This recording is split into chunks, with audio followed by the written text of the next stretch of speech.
تو کیا معنی ہے کہ یہاں پر وہ معنی نہیں لیا جا سکتا؟ یعنی نیند کا مفہوم یہاں کیوں نہیں لیا جا سکتا؟ اس لیے کہ دونوں جگہ کرینہ ہونا چاہیے.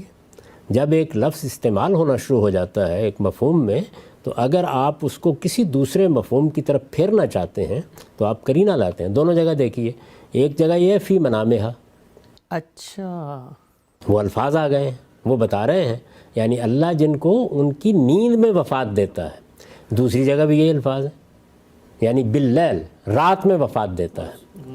تو ہم بھی ایسے بولتے ہیں. میں نے ابھی آپ کو دعا کی مثال دی. جب میں صبح اٹھ کر یہ دعا پڑھتا ہوں اور یہ جانتا ہوں کہ یہ خدا کے پیغمبر نے صبح اٹھ کر پڑھنے کے لیے سکھائی ہے، تو اس موقع پر میرے احوال کرینہ بن جاتے ہیں. میں ہرگز اس کے یہ معنی نہیں لیتا کہ اللہ تعالیٰ نے مجھے زندہ کیا ہے، اس سے پہلے مار دیا تھا. یعنی وہاں ظاہر ہے کہ موت کا لفظ استعمال ہو رہا ہے رات کو سونے کے لیے، حیات کا لفظ استعمال ہو رہا ہے صبح اٹھنے کے لیے. الحمدللہ الذی احیانا بعد ما اماتنا والیہ النشور.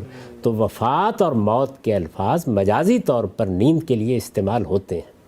یہ دنیا کی بہت سی زبانوں میں استعمال ہو جاتے ہیں، عربی زبان میں بھی استعمال ہوتے ہیں. تو میں پھر وہی بات عرض کروں گا کہ آپ جب کسی لفظ کے معنی بیان کرنا چاہتے ہیں تو آپ کو بتانا پڑے گا کہ اہل زبان اس کو کہاں استعمال کرتے ہیں. میں نے یہ قرآن مجید سے 10 مقامات آپ کے سامنے رکھ دی ہیں. دراز نفسی کی ہے، طول کلام بھی ہوا ہے، لیکن کیوں؟ اس لیے کہ ایک قرآن مجید کے اندر معروف استعمال ہے جس کو آپ اس کی جگہ سے ہٹا رہے ہیں. اس کے لیے کرینہ کیا ہے یہاں پہ؟ وہ قرائن جو آپ بیان فرما رہے ہیں، جو استاد امام نے بیان فرمائے ہیں، ان میں سے ایک ایک کے بارے میں عرض کروں گا کہ کیا غلطی لگی ہے. لیکن یہ نہیں ہو سکتا کہ آپ کسی لفظ کے معنی بیان کریں اور اس کے بعد یہ کہیں کہ اس لفظ کے یہ معنی میں پیدا کر رہا ہوں. اس کی حقیقت کو سامنے رکھ کے، اس لفظ کی حقیقت کو سامنے رکھ کے معنی پیدا کرنے کا آپ کا اختیار نہیں ہے. لفظ اہل زبان جس معنی میں استعمال کرتے ہیں ان کو سامنے رکھ کر لفظ کی حقیقت آپ بیان کر سکتے ہیں. یہ الٹ صورتحال ہے. وہ جو حقیقت بیان کی جاتی ہے وہ لفظ کے فہم کے لیے ہوتی ہے، وہ لفظ کے اندر اتارنے کے لیے ہوتی ہے، اس سے معنی میں کوئی تبدیلی نہیں آتی. یعنی لٹرل میننگ کیا تھا، آغاز کہاں سے ہوا اور کیا کیا اس کے آگے پھر استعمال؟ یہ میں نے کہا وہ فقہ اللغہ ہے. یعنی آپ کو یہ بتایا جاتا ہے کہ عربی زبان میں الفاظ کے اندر معنی کیسے پیدا ہوتے چلے گئے. تو چنانچہ بہت سے لوگوں نے یہ کارنامہ کیا کہ انہوں نے لفظ کی حقیقت کی بحث سامنے رکھی. وہ یہ نہیں جانتے تھے کہ یہ لسانیات کی بحث ہے، اور اس کے بعد کیا کیا، اپنی طرف سے لفظ کے ایک معنی بنا دیے. لفظ صلاۃ کے ساتھ یہ ہوا، لفظ زکوٰۃ کے ساتھ ہوا، قرآن مجید کی اصطلاحات کے ساتھ ہوا، حج کے ساتھ یہ معاملہ ہوا، ملائکہ کے لفظ کے ساتھ یہ معاملہ ہوا. یہ احداث فی اللغہ ہے. کوئی زبان آشنا شخص یہ جسارت نہیں کر سکتا. تو اس وجہ سے لفظ کی حقیقت کیا ہے، لفظ کے اندر وہ کیا چیز تھی جس نے سب معنی کا احاطہ کر لیا ہے، اس کو جاننا لسانیات کا موضوع ہے. لیکن لفظ کس معنی میں استعمال ہوا ہے اس کے لیے آپ کو بتانا پڑے گا اہل زبان نے اس کو کہاں استعمال کیا ہے. اس استعمال کی مثال دیں گے تو آپ کی بات قابل اعتنا ہوگی، اور آپ کے سامنے ایک ماہر لغت نے اس کے استعمال کی مثالیں دے کے بتا دیا ہے کہ حق اس کا مفعول بنے گا تو یہ معنی ہوں گے، عدد اس کا مفعول بنے گا تو یہ معنی ہوں گے، اور اسی طرح سے جب اللہ فاعل ہوگا اور بندے اس کا مفعول ہوں گے تو وہ قبضہ روح کے معنی میں ہوگا. ٹھیک. ہم سب آخری بات اس نقطے کے پر یہ بتا دیجئے کہ جتنی آیتیں آپ نے یہاں پڑھی، کافی زیادہ آیتیں تھیں، درجنوں، تو یہ قرآن مجید، ویسے تو اب ظاہری بات ہے سننے والے دیکھیں گے کہ علماء ان آیتوں میں توفیٰ کے لفظ کا معنی کیا کریں، لیکن آپ کی علم کی حد تک وہاں پر کیا علماء کرام بھی موت کا معنی کر رہے ہیں باقی جگہوں پہ؟ ایک جگہ بھی اس سے مختلف معنی نہ ہو سکتے ہیں، نہ کسی نے آج تک کیے. اچھا، کیونکہ وہ تو معنی ہی بدل جائے گا. فرشتے موت دیتے ہیں تو کیا مطلب فرشتے کسی جگہ کوئی کرنے کی جسارت نہیں کر سکتا. کوئی ترجمہ اٹھا لیجیے، یعنی بریلوی علماء کا ترجمہ، دیوبندی علماء کا ترجمہ، مولانا سید ابو اللہ صاحب مودودی کا ترجمہ، یہ سب کے سب لوگ مانتے ہیں. نزول مسیح کو بھی مانتے ہیں، رفع مسیح کو بھی مانتے ہیں. لیکن کسی ایک مقام پر بھی یہ لفظ میں نے آپ کو بتایا نا کہاں کہاں استعمال ہوا ہے. کیا کسی نے اخذ بالتمام کا مطلب کیا ہے؟ کیا کسی نے پورا کا پورا لے لینے کا مطلب کیا ہے؟ پورا کا پورا لے لینا اس لفظ کی حقیقت ہے، یہ اس کے معنی نہیں ہے.